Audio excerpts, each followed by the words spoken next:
مرزا قادیانی اور حج حج اسلام کے بنیادی ارکان میں سے ایک رکن ہے جو ہر صاحب استطاعت مسلمان مرد اور عورت پر زندگی میں ایک بار فرض ہے۔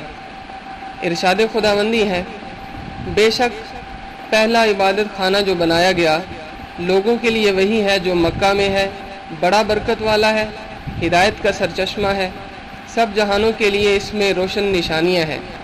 ان میں سے ایک مقام ابراہیم ہے، اور جو بھی داخل ہوا اس میں ہو جاتا ہے ہر خطرہ سے محفوظ، اور اللہ کے لیے فرض ہے لوگوں پر حج اس گھر کا جو طاقت رکھتا ہو وہاں تک پہنچنے کی، اور جو شخص اس کے باوجود انکار کرے تو بے شک اللہ بے نیاز ہے سارے جہاں سے۔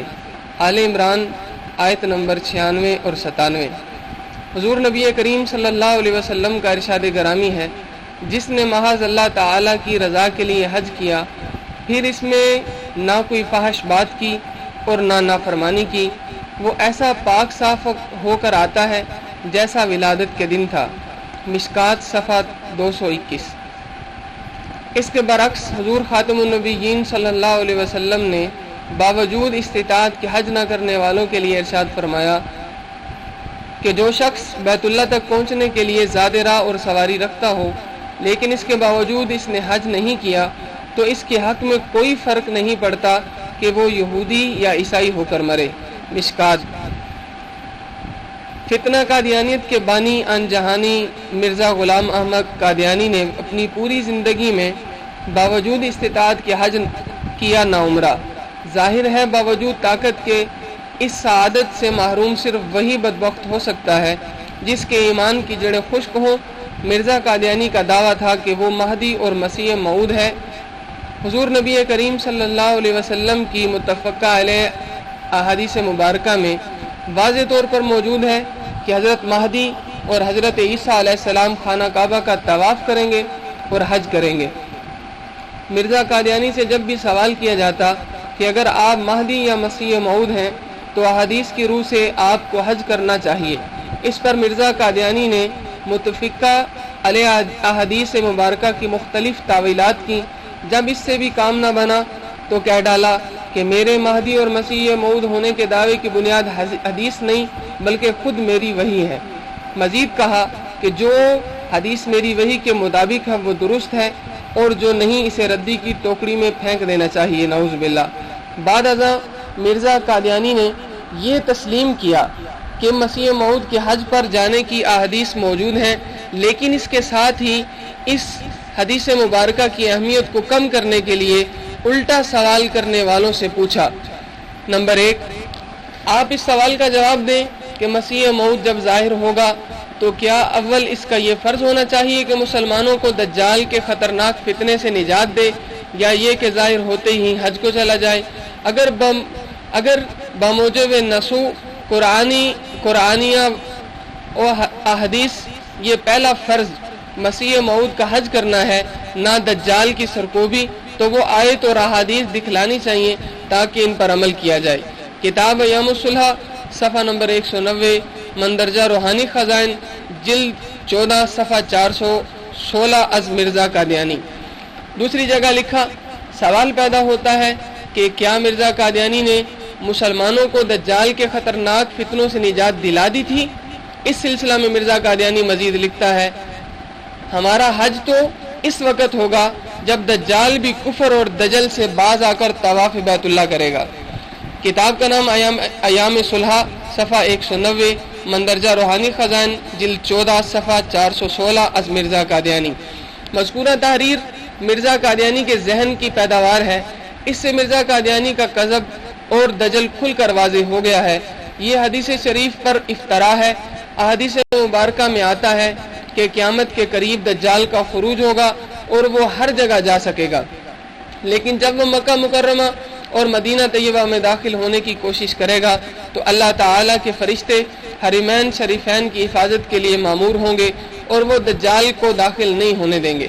جبکہ مرزا قادیانی کہتا ہے کہ دجال بیت اللہ کا طواف کرے گا۔ بعد ازاں دجال حضرت عیسیٰ علیہ السلام کے ہاتھوں مارا جائے گا۔ آپ صلی اللہ علیہ وسلم نے فرمایا کہ قتل دجال سے فراغت کے بعد عیسیٰ علیہ السلام مکہ مکرمہ چلے جائیں گے۔ حج یا عمرہ یا دونوں کریں گے۔ بیت اللہ سے فارغ ہونے کے بعد روزہ طیبہ پر آئیں گے، وہ سلام کہیں گے، میں سنوں گا، میں جواب دوں گا، وہ سنیں گے۔ حج پر نہ جانے کے متعلق سوال کا جواب دیتے ہوئے ایک اور موقع پر مرزا قادیانی نے کہا، میرا پہلا کام خنزیروں کا قتل اور صلیب کی شکست ہے۔ ابھی تو میں خنزیروں کو قتل کر رہا ہوں، بہت سے خنزیر مر چکے ہیں اور بہت سے سخت جان ابھی باقی ہیں، ان سے فرصت ملے اور فراغت تو ہو لے۔ ملفوظات جلد 3 صفحہ 372 از مرزا قادیانی۔ مرزا قادیانی اپنے اندر کا خنزیر تو قتل نہ کر سکا، باقی خنزیروں کو قتل کرنا چیمانی دارد۔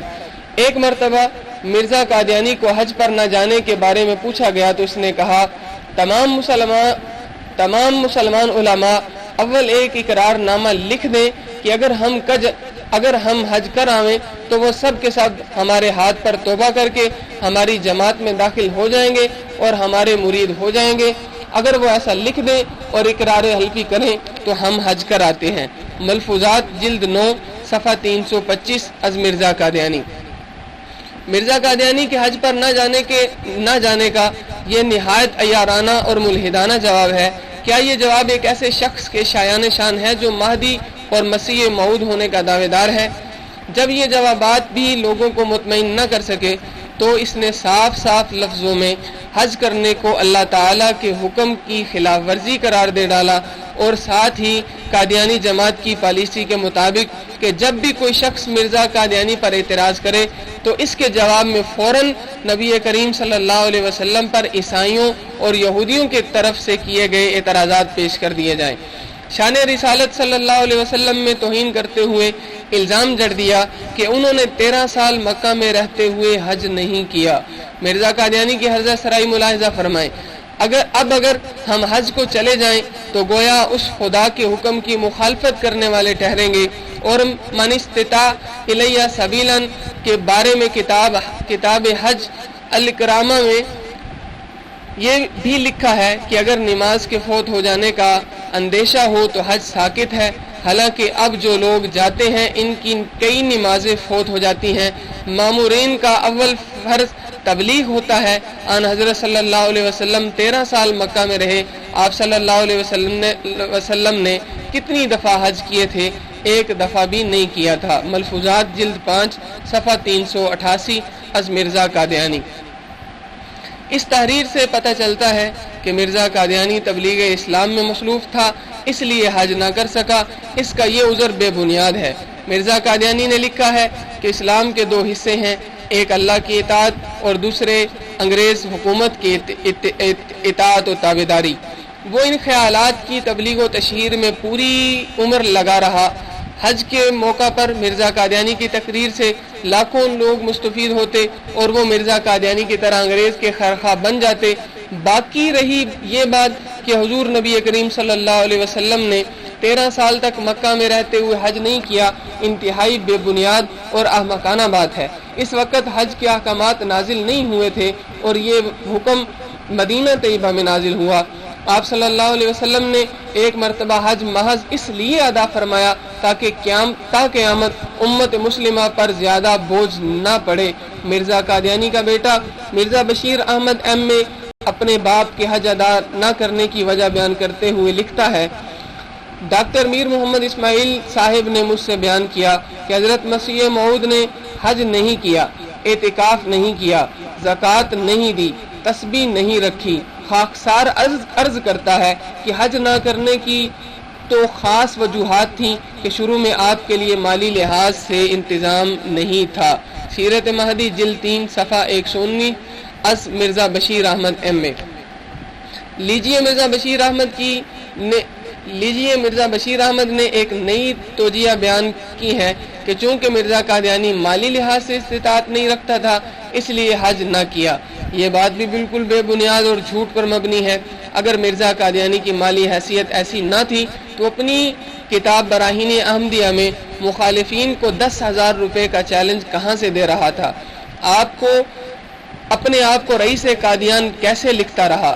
اگر وہ کنگلا تھا تو 10,000 روپے کا چیلنج دینا اور خود کو رئیس قادیان لکھنا کیا دھوکے باز کی نشاندہی نہیں ہے؟ مرزا قادیانی نے اپنی آمدن کے بارے میں اعتراف کرتے ہوئے لکھا، ہماری معاش اور آرام کا تمام مدار ہمارے والد صاحب کی محض ایک مختصر آمدنی پر منحصر تھا، اور بیرونی لوگوں میں سے ایک شخص بھی مجھے نہیں جانتا تھا، اور میں ایک گمنام انسان تھا جو قادیان جیسے ویران گاؤں میں زاویہ گمنامی میں پڑا ہوا تھا۔ پھر بعد اس کے خدا نے اپنی پیشگوئی کے موافق مجھے ایک دنیا کو میری طرف رجوع دے دیا اور ایسی متواتر فتوحات سے مالی مدد کی کہ جس کا شکریہ بیان کرنے کے لیے میرے پاس الفاظ نہیں۔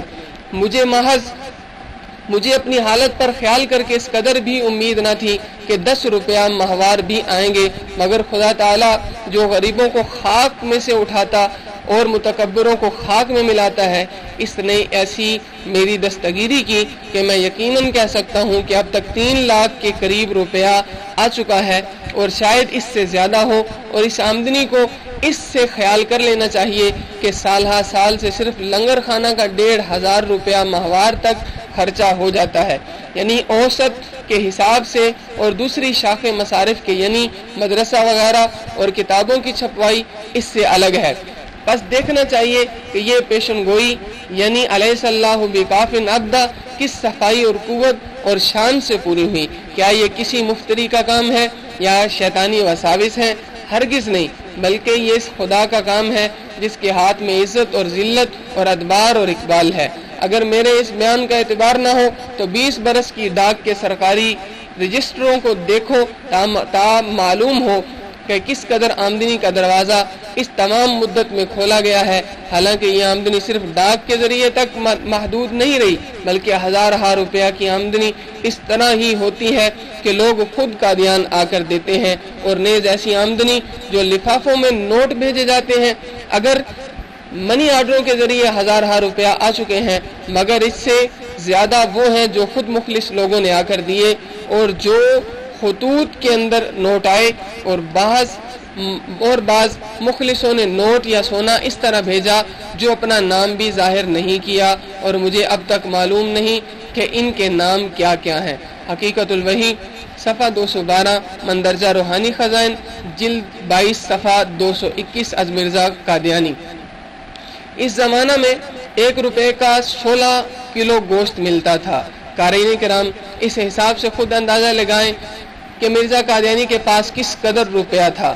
ایک موقع پر مرزا قادیانی پر پھر اعتراض وارد ہوا کہ آپ حج کے لیے کیوں نہیں جاتے؟ تو اس نے کہا، مجھے جان کا خطرہ ہے، ایسا نہ ہو کہ موقع پر لوگ مجھے قتل کر دیں، لہٰذا جان بچانی فرض ہے، جبکہ مرزا قادیانی کا الہام ہے میں قتل کے منصوبوں وغیرہ سے بچایا جاؤں گا۔ اپنے الہام کی سچائی ثابت کرنے کے لیے مرزا قادیانی کے پاس بہترین موقع تھا جسے اس نے ضائع کر دیا۔ اور پھر مرزا قادیانی کا یہ بھی کہنا ہے، اور ہم ایسے نہیں ہیں کہ کوئی موت ہمیں خدا کی راہ سے ہٹا دے، اور اگرچہ خدا کی راہ میں ہم مجروح ہو جائیں یا ذبح کیے جائیں۔ براہین احمدیہ حصہ پنجم ضمیمہ صفحہ 153 مندرجہ روحانی خزائن جلد 21 صفحہ 321 از مرزا قادیانی۔ مرزا قادیانی کو اگر اپنے مذکورہ الہامات پر یقین ہوتا تو وہ فوراً حج کرنے مکہ مکرمہ روانہ ہو جاتا، مگر آخر میں مرزا قادیانی نے حج پر نہ جانے کی وجہ خود اپنی زبانی بیان کی کہ آن حضرت صلی اللہ علیہ وسلم نے فرمایا تھا کہ دجال کافر ہوگا اور میں مسلمان ہوں، اور فرمایا تھا کہ دجال مدینہ اور مکہ میں داخل نہیں ہو سکے گا۔ کتاب کا نام ازالہ اوہام صفحہ 221 مندرجہ روحانی خزائن جلد 3 صفحہ 221 از مرزا قادیانی۔ مرزا قادیانی نے اپنے حج پر نہ جانے کی وجوہات بیان کرتے ہوئے اپنے آپ کو مختلف تعویلات، بے بنیاد دلائل اور کمتان حق کے ذریعے خود کو مسیح دجال ثابت کر دیا ہے، اس لیے کہ وہ بھی مکہ اور مدینہ میں داخل نہیں ہو سکے گا۔ اللہ ہمیں فتنہ قادیانیت سے بچنے کی توفیق عطا فرمائے اور امت مسلمہ کو صحیح معنوں میں عقیدہ ختم نبوت کا پیروکار، رضاکار اور تحفظ کرنے والا بنائے۔ اللہ ہم سب کا حامی و ناصر ہو۔ وآخر دعوانا ان الحمد